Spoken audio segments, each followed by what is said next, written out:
Bismillahirrahmanirrahim. Assalamualaikum warahmatullahi wabarakatuh. Nama saya Muhammad Dede Irwan dari kelas MKS 5D dengan NIM 12292301143. Di sini saya akan menjelaskan tentang moderasi regresi analisis.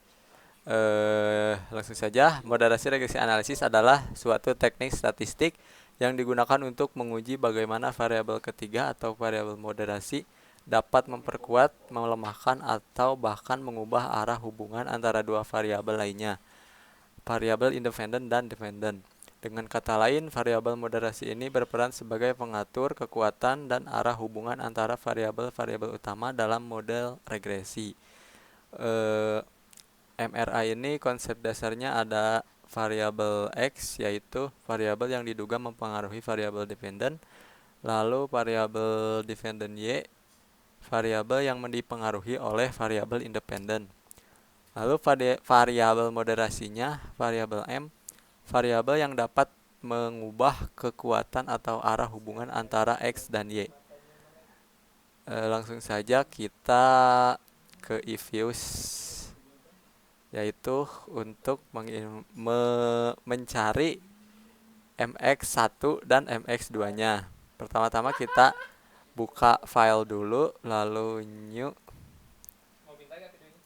work file, kita pilih yang monthly karena saya menggunakan data yang per bulan. Tahunnya dari 2017 sampai 2019. Salah.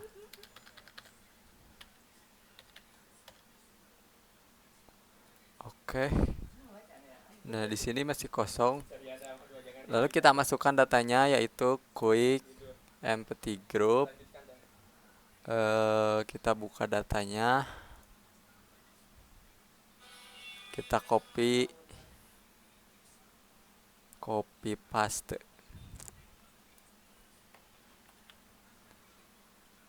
Kita kembali lagi ke Ifuse, paste. Nah, di sini udah ada, udah tercantum. Kita tinggal ganti nama saja. Seri ser 01 menjadi X1.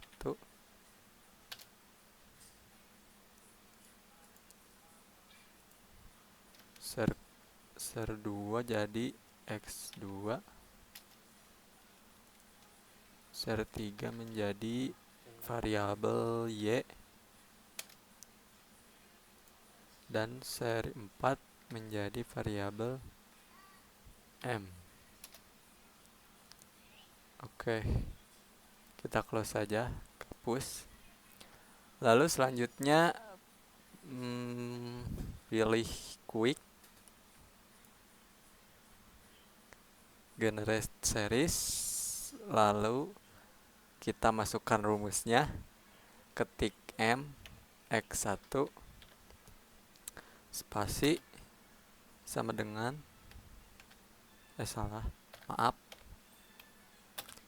M bintang atau kali X1. Kita enter atau oke. Nah, di sini udah ada MX1-nya. Untuk mencari MX2-nya sama saja, kita ke quick, generate series, ketik lagi M X2 spasi sama dengan M kali X2, lalu pencet OK. Klik OK. Lalu selanjutnya meregresi linear, meregresi yaitu dengan cara sama saja dengan regresi linear berganda. Klik Y-nya dulu, lalu X1, lalu M, lalu MX1 dan MX2.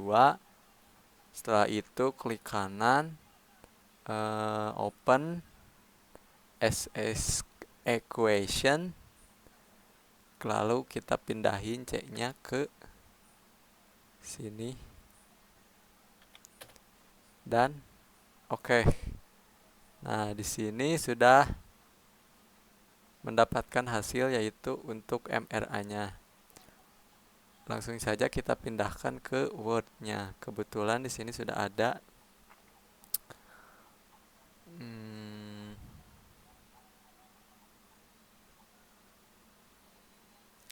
Di sini udah ada interpretasinya, yaitu uji T digunakan untuk menguji signifikansi pengaruh masing-masing variabel independen X1, M, MX1, MX2, dan C terhadap variabel dependen secara parsial. Nilai T statistik menunjukkan seberapa jauh koefisien suatu variabel berbeda dari 0. Semakin besar nilai mutlak T statistik, semakin kuat bukti bahwa variabel tersebut memiliki pengaruh signifikan.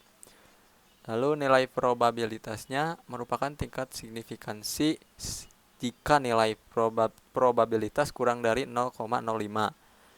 Biasanya digunakan tingkat signifikansi 5%, maka variabel tersebut dianggap memiliki pengaruh signifikan terhadap variabel independen. Yaitu selanjutnya ke uji F.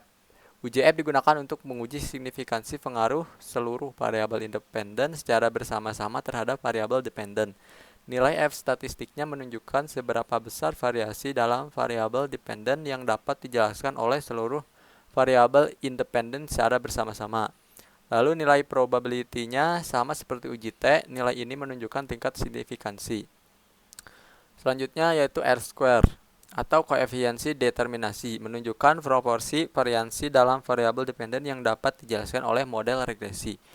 Nilai I-square berkisaran antara 0 hingga 1, semakin dekat nilai R-square ke 1, semakin baik model dalam menjelaskan variasi data. Adjusted R-square merupakan versi R-square yang telah disesuaikan dengan jumlah variabel independen dalam model. Nilai ini lebih baik digunakan ketika membandingkan model dengan jumlah variabel yang berbeda. Kesimpulannya, berdasarkan hasil analisis di atas, dapat disimpulkan bahwa variabel MX2 memiliki pengaruh yang paling signifikan terhadap variabel dependen. Secara keseluruhan, model regresi yang dibangun memiliki kemampuan yang baik dalam menjelaskan variasi dalam variabel dependen. Variabel X1, M, dan MX1 tidak memberikan kontribusi yang signifikan dalam model. Nah, itu tadi yaitu mencari moderate regresi analisis dan juga interpretasinya. Lalu selanjutnya yaitu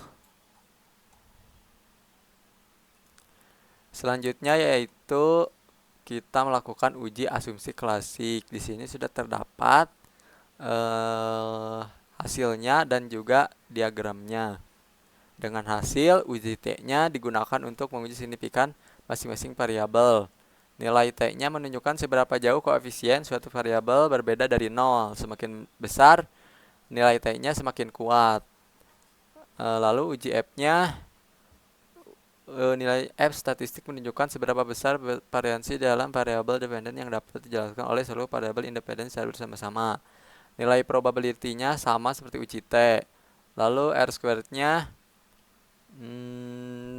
sama saja, berkisar antara 0 hingga 1, semakin dekat nilai S-square ke 1 semakin baik.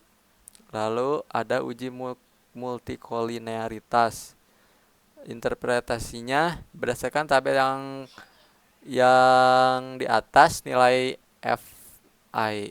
VIF untuk semua variabel masih tergolong rendah di bawah 10. Ini mengindikasikan bahwa tidak ada masalah multikolinearitas yang serius dalam model regresi.